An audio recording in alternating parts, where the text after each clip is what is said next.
Hey there, welcome back. Friends, today we will discuss upon try with resources. Now, before getting started with try with resources, first of all, let us understand what exactly is a resource leak. So first of all, I will type in scanner, scan equals new scanner.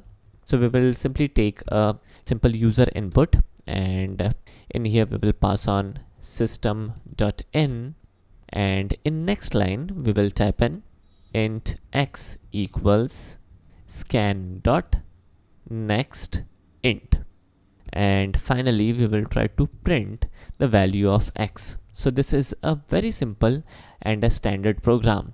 Let me execute this. Oops, the console is not showing up because we are directly taking the input.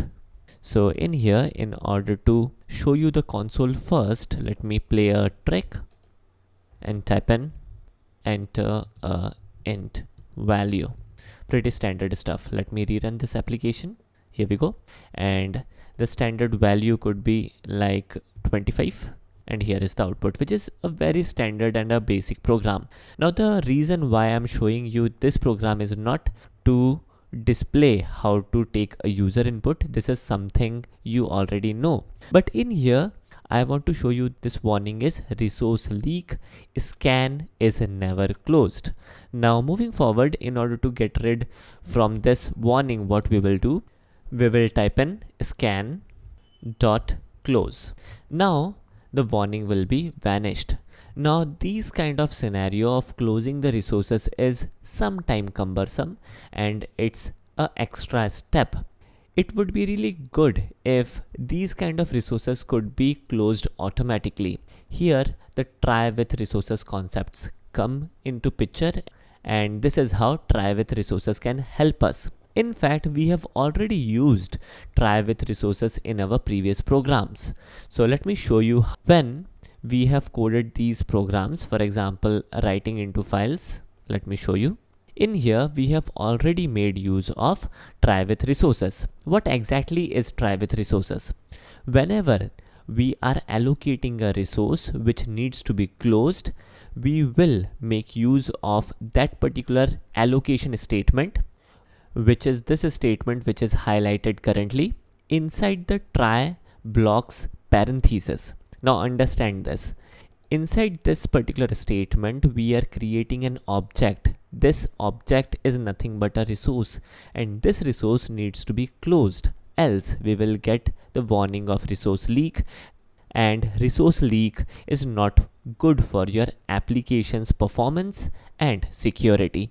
So it is good to close it. Now friends, using this particular methodology where we are making use of pair of parentheses directly at try level will help us to close the resource automatically. Let me show you. In here, if I skip making use of this statement bw.close, even then there won't be any warning in our application. Let me do one more thing. In here, if I move this particular statement inside the try block and get rid of these pair of parentheses and save the program, what will be the outcome?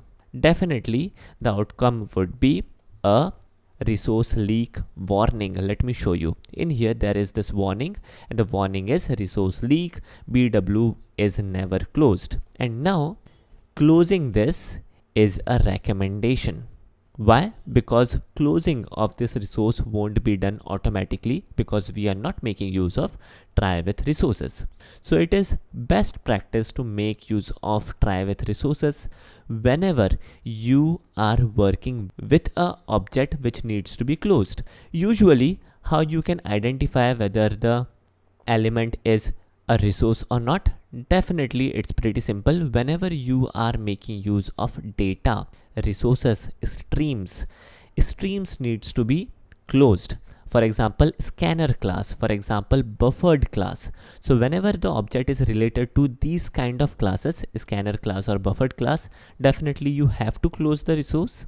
As a result, whenever you work with scanner class or buffered class, always make sure to make use of try with resources, which is a recommended practice, which is a best practice. Alright, so let me undo the changes and make use of try with resources, and we will also skip making use of close statement in here because it is not required now. Alright, so this is it for today's video. Hope you guys enjoyed it. Thanks for watching.